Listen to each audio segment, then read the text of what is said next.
All right, decided to do a quick video here today. I'm working on my speedometer on my Suzuki P250. This is probably a common setup for most Japanese bikes of this era.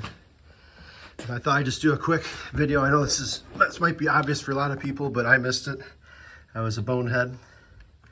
So, as you can see here, I removed my front wheel off the forks, disconnected the speedo cable and the front brake cable.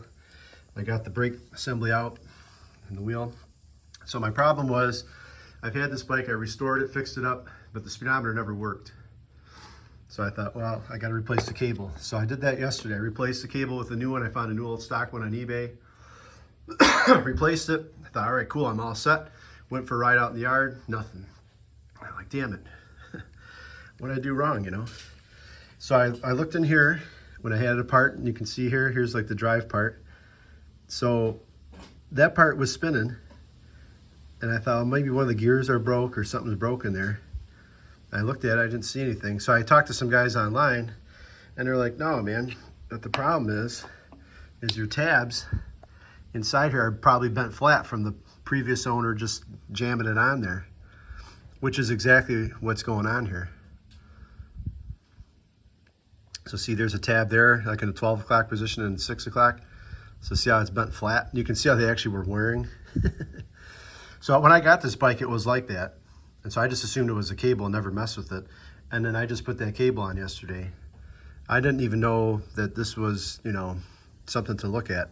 So I put it on again like this too. So it's kind of my bad too.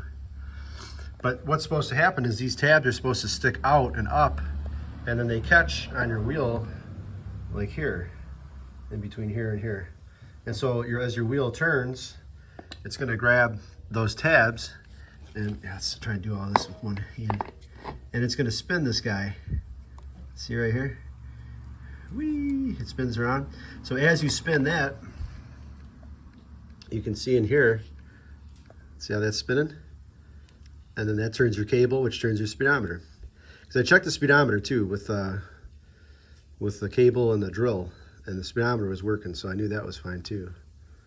So that's all it is these tabs. So I'm gonna see if I can bend these back up without breaking them, and then assemble this. I'll have to be careful and make sure that these tabs go into the slots there when I put it back together, and then it should be good, it should work.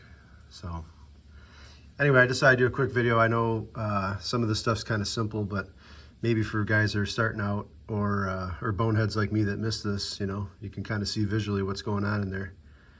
Because I looked at some diagrams and stuff online, and I couldn't understand what the heck was going on there. So anyway, that's how it works. Pretty simple concept there, but you got to make sure you don't bend those flat, otherwise you're not going to get anything on your speedometer. So anyway, that's it for now. See ya.